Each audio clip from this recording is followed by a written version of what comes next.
In 1989, Lucille Ball died with almost nobody by her side. The star who once commanded 44 million viewers every Monday night spent her last years in crushing loneliness. Her mansion sat empty except for hired help. Her children stayed away. Even her famous Hollywood friends disappeared one by one. What turned America's most beloved comedian into a forgotten recluse? The answer involves money, betrayal, and a family secret that destroyed everything she built. Lucille Ball's life started with heartbreak.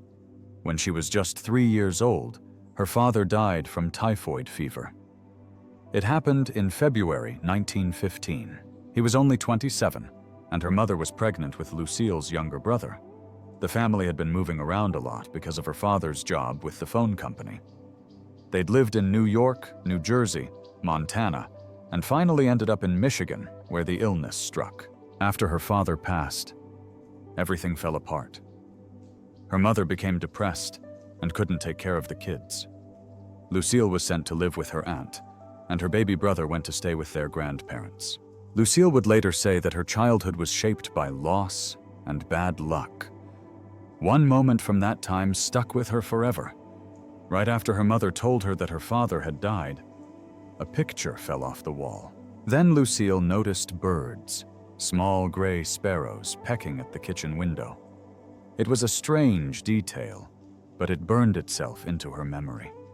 From that day on, she was terrified of birds. Not the live ones so much, but pictures, drawings, anything that reminded her of them, even in her adult life. No matter how famous she became, she refused to stay in hotel rooms that had bird wallpaper or paintings. That fear stayed with her to the very end. Just as things started to settle, disaster hit again. When Lucille was about 12, there was an accident in the backyard. Her stepfather had set up a safe place for target practice with a .22 rifle. He was careful with rules and only let the kids shoot toward an empty field. But a young neighbor boy, just 8 years old, showed up and wasn't supposed to be there. As another child took a shot, the boy suddenly stood up and was hit by the bullet. It struck his spine and left him paralyzed for life. The boy's family sued and won. Lucille's family lost everything: their home, their furniture, even their insurance. Her grandfather, crushed by guilt, never worked again. They were forced to leave town. Lucille later said that a single accident shattered their life as a family. Then came another storm. Lucille Ball was only 14 when she fell for a 21-year-old local troublemaker named Johnny DeVita. Her mother didn't like it one bit. So, in a bold move, she scraped together what little money she had and sent Lucille to a top drama school in New York City, hoping to steer her daughter away from the wrong path. It didn't go well. Lucille ended up in the same class as Bette Davis, but their futures couldn't have looked more different. While Davis thrived, Lucille struggled. The teachers didn't sugarcoat anything.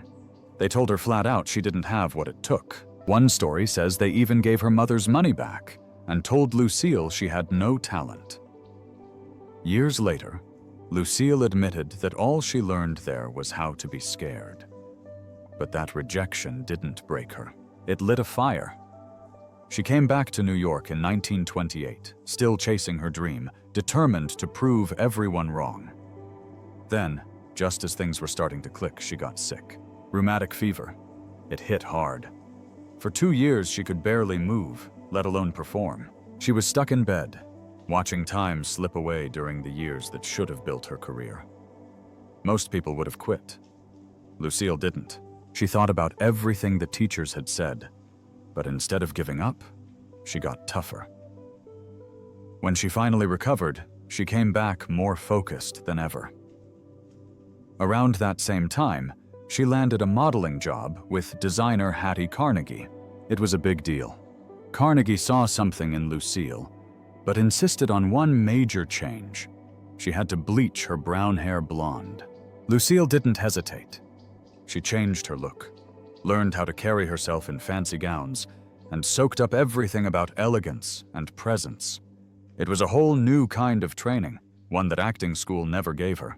Even though she was still dreaming of the stage, modeling helped her sharpen how she moved, how she looked, how she held an audience without saying a word. She used that polish when she went back to chasing acting roles. They weren't glamorous. Through the 30s and early 40s, Lucille took whatever she could get. Background parts, forgettable leads, slapstick comedies.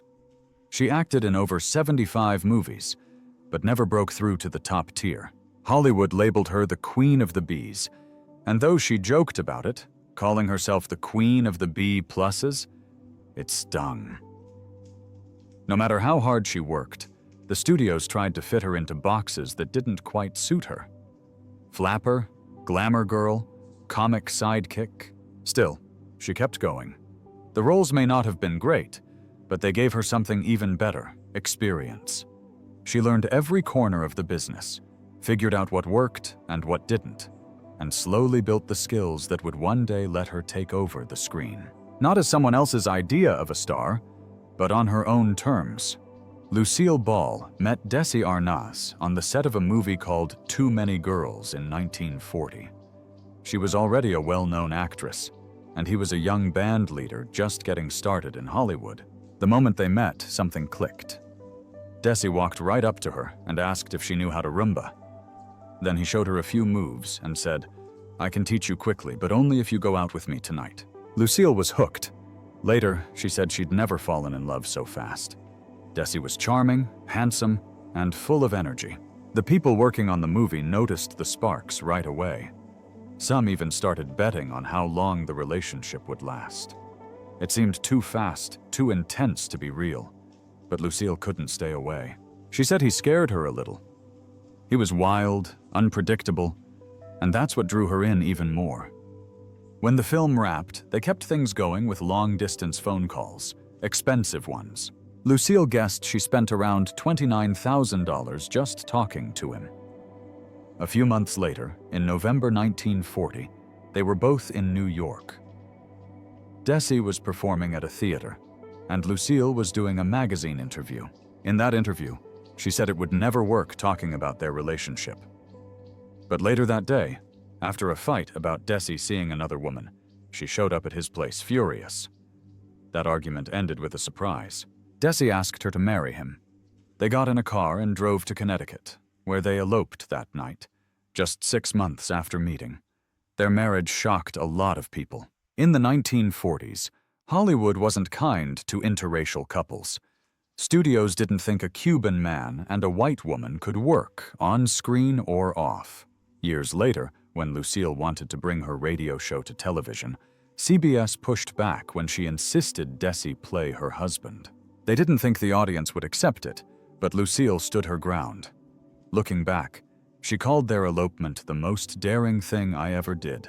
Her friends thought it wouldn't last. She admitted, "They gave it 6 months, I gave it 6 weeks. But right after the honeymoon, trouble started creeping in." Desi traveled a lot with his band. Lucille was up early for work, and he was out late playing shows. Their schedules barely crossed. Then there were the deeper issues. Desi had grown up in a world where cheating wasn't really seen as wrong. His own father had taken him to a brothel when he was just 12. He believed that sleeping around didn't mean he wasn't loyal to Lucille emotionally. But for Lucille, it was painful. Add to that his growing drinking problem, and the cracks in their marriage started to show. Even before they married, people had warned her. Desi had a reputation with women from coast to coast. By 1944, just 4 years in, Lucille had had enough. She filed for divorce. Their fights were loud and constant. Their daughter Lucy later said her childhood was full of yelling. But even after filing the papers, Lucille and Desi couldn't stay apart. They got back together in what some called a fiery reunion. This wasn't the last time they'd break up and try again. It became a pattern. Still, they had one more idea. If working apart pulled them apart, maybe working together would hold them together. In 1950, CBS wanted to turn Lucille Ball's popular radio show, My Favorite Husband, into a TV series. But Lucy surprised them. She said she would only do it if her real-life husband, Desi Arnaz, played her husband on the show, too. The network didn't like the idea. Desi was Cuban. He had a strong accent. And they didn't think American viewers would accept him as the husband of an all-American woman. At the time, interracial marriages were rarely seen on television. And in many U.S. states, they were still illegal. But Lucy didn't back down. To prove they could work as a team, she and Desi put together a live stage act. They toured the country doing comedy bits and musical performances. Audiences loved them. Critics loved them. Their chemistry was undeniable. The tour was such a hit that CBS finally gave in. They agreed to cast Desi, and I Love Lucy was born. Getting the show made, though, wasn't easy.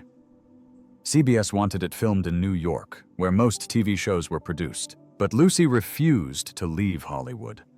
That choice changed television forever. Working with producer Jess Oppenheimer, Desi helped develop a new way to film, using 3 cameras at once in front of a live studio audience. It was risky. They had to find a studio that could meet safety rules while fitting in an audience. Eventually, they found one in Hollywood and fixed it up with CBS's help. This filming method made a big difference. It let actors perform scenes straight through, like a play, instead of stopping and starting over and over. It also captured real laughter and reactions from the audience. On top of that, Desi insisted they use high-quality 35mm film instead of the blurry tape most shows used at the time. That decision turned out to be genius. Lucy and Desi took a pay cut in exchange for owning the episodes through their company, Desi Lu.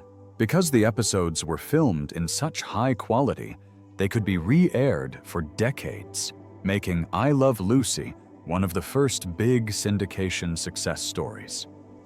In 1952, the show hit another hurdle. Lucy became pregnant with their second child. At the time, it was considered inappropriate to show or even mention pregnancy on television. CBS and the show's sponsor, Philip Morris, were not happy.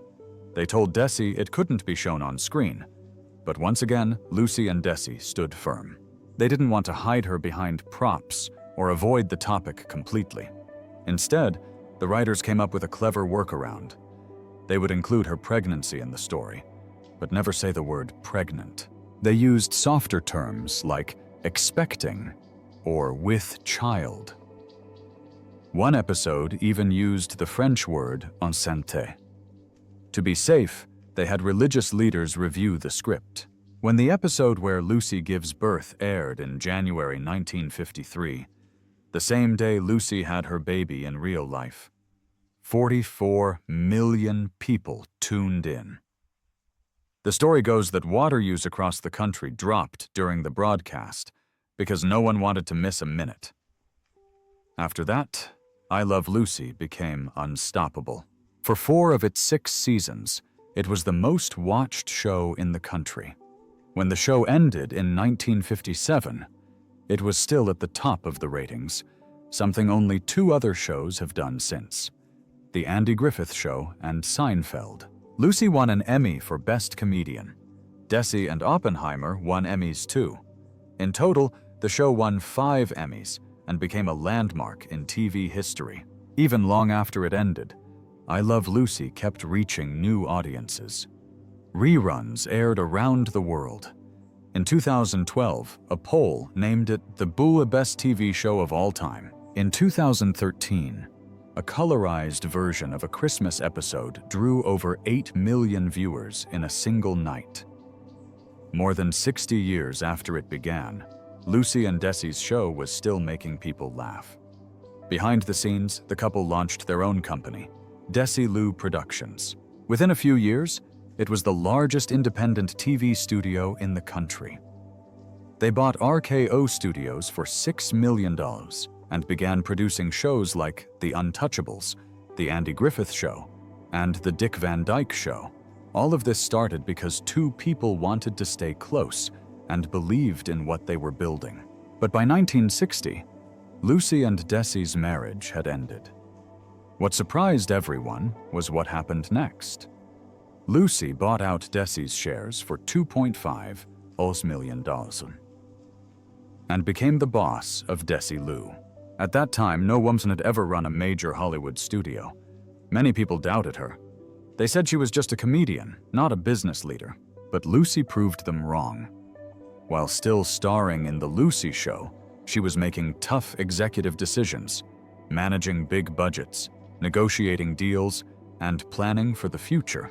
She even started a syndication company within Desilu to handle reruns, something almost no one was thinking about at the time. Then, in 1966, Lucy made one of her boldest moves. She approved two expensive new shows that no one else believed in: Star Trek and Mission Impossible.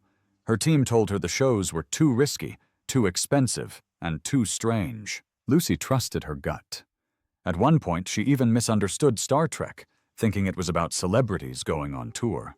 Still, she saw something special in it, and she was right. Both shows became classics. By early 1967, Desilu was thriving again. Lucy sold the studio for $17 million, walking away with a massive return and a legacy as one of the sharpest minds in television. Long before all of that, Lucy and Desi had made another quiet but groundbreaking choice. When Siebes wanted them to film I Love Lucy live in New York, they insisted on staying in California. They offered to take a pay cut if they could film the show on 35mm. That one decision changed everything. It made reruns possible. It created the syndication industry, and it made I Love Lucy a show that would keep earning money for decades. Even now, more than 70 years later, it's estimated to have made over $700 million in rerun revenue. Lucille Ball didn't just make people laugh. She changed the way television works, and she did it by taking risks, trusting herself, and never backing down. In September 1953, something happened that almost ruined Lucille Ball's career. It started with a rumor. One dropped casually on a national radio show by gossip reporter Walter Winchell. He asked what red-headed TV star was once a communist. He didn't name her, but everyone knew who he meant. The next morning, reporters were already outside Lucille and Desi's house, waiting for a story. That same day, the Los Angeles Herald-Express ran a giant headline in red ink: Lucille Ball named Red. Other papers picked it up fast.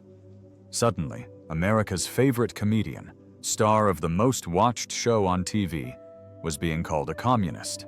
This wasn't just gossip. Back then, being linked to communism could destroy your life. People were losing their jobs and getting blacklisted. I Love Lucy had 44 million viewers. The sponsors had poured millions into it, and now it all hung in the balance because of something Lucille Ball had done almost 20 years earlier. She had registered to vote as a communist in 1936, but it wasn't because she believed in it. She did it to make her grandfather happy. He had raised her, and he believed in workers' rights. She was trying to keep the peace in the family, but now that decision was coming back to haunt her. She sat down with a government investigator and explained everything. She was scared, but honest. She said she had never been involved in any communist meetings. Yes, her name had come up once before. Someone said there had been a meeting at her house back in the 30s, but Lucille said she didn't even know about it. Her brother backed her up too. They both said it was all just to please their grandfather, not because they believed in any political movement. While Lucille was dealing with the fear of losing everything, Desi Arnaz wasn't sitting still. He took action.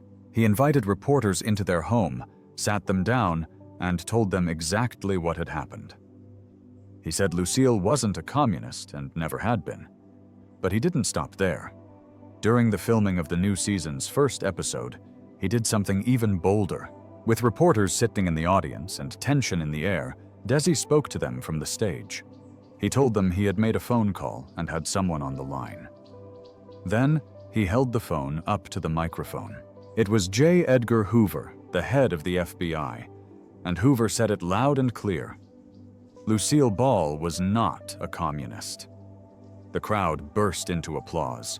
The room was electric.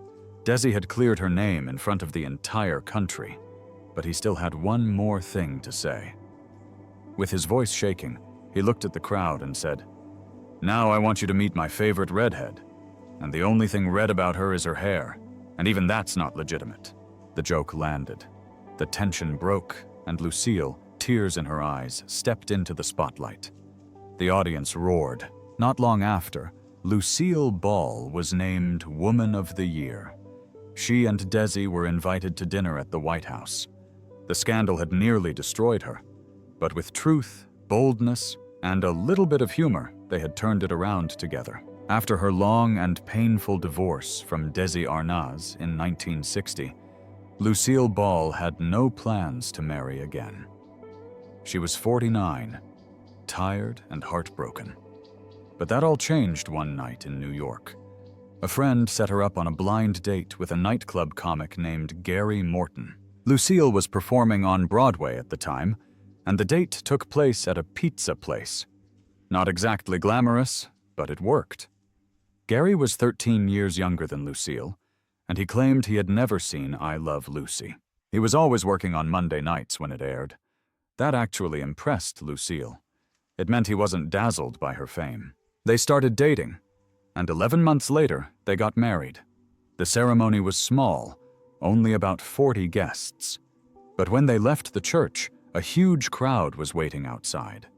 People were cheering. "Good luck, Lucy." In letters she wrote later, Lucille couldn't stop talking about how happy she was. She said Gary was kind, funny, handsome, and loving. She felt lucky to have found him. Their marriage lasted almost 28 years until the day she died. When they met, Lucille had just started her one and only Broadway show, Wildcat.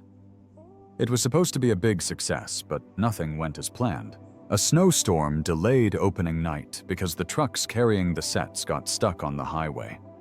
Her company, Desilu Productions, had invested a lot of money in the show, and the pressure was high. Audiences expected to see her act like Lucy Ricardo from TV, but the role was very different. So Lucille started changing her performance, adding jokes and facial expressions that reminded people of her TV character. It didn't help. Reviews were not great, and the stress took a toll on her health. She got sick, and sometimes the show had to shut down. Then, one night in April, she collapsed on stage. They tried to pause the show so she could recover, but the musicians' union said they still had to be paid. The costs were too high, and the show closed for good after just 171 performances. It was a rough moment in her career. Things didn't get easier at home. In 1970, Lucille's teenage son, Desi Jr., started dating actress Patty Duke. Patty was 23, and Lucille didn't approve at all.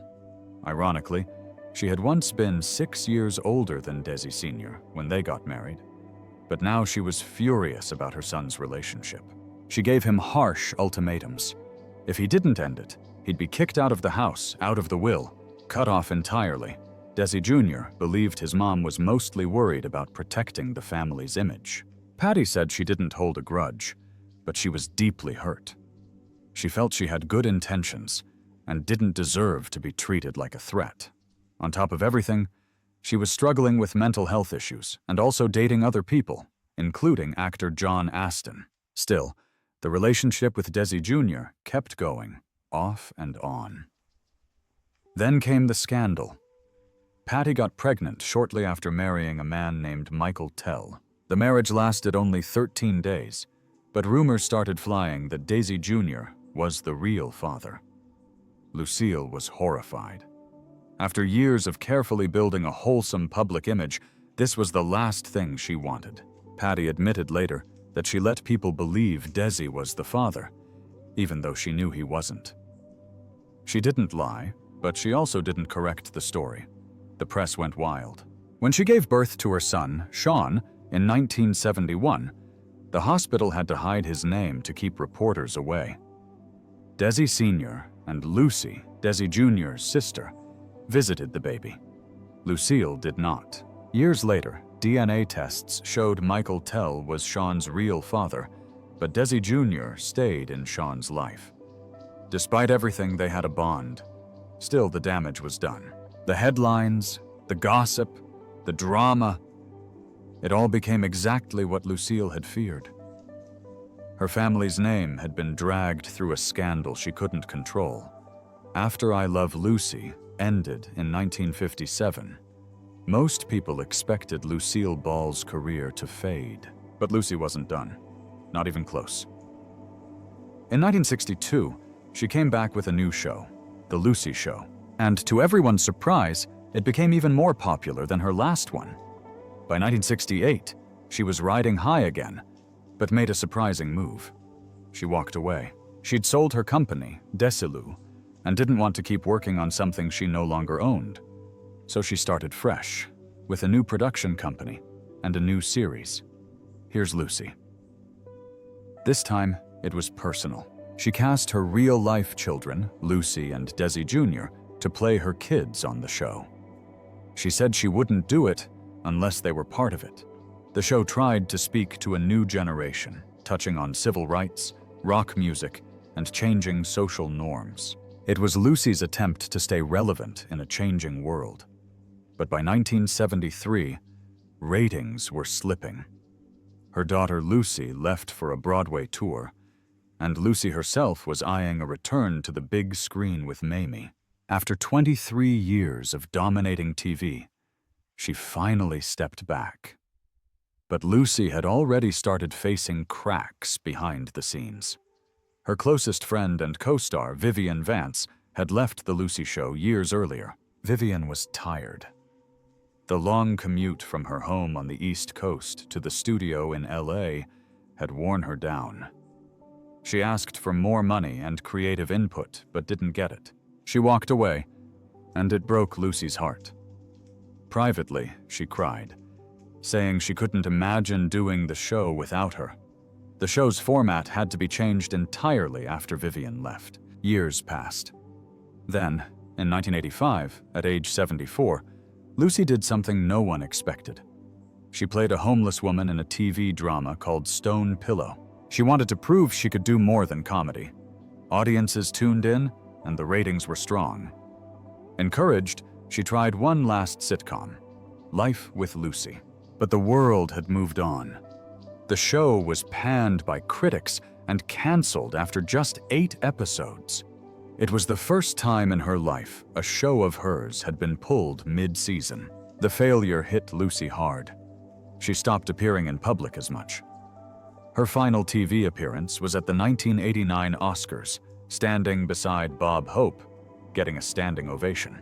That same year, just a month later, Lucille Ball died. But before that, in 1986, something quietly powerful happened. Her ex-husband and former co-star, Desi Arnaz, was dying of cancer. Even though they had divorced decades earlier, their love had never fully gone away. Lucy visited him often. Their daughter Lucy later said their bond was still strong, even in the end. On November 30th, 1986, the day that would have been their 46th wedding anniversary, Lucy called Desi. He could barely speak. Lucy held the phone to his ear. Lucy told him she loved him, again and again.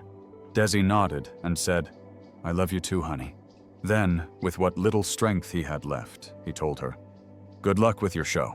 2 days later, Desi died with Lucy by his side.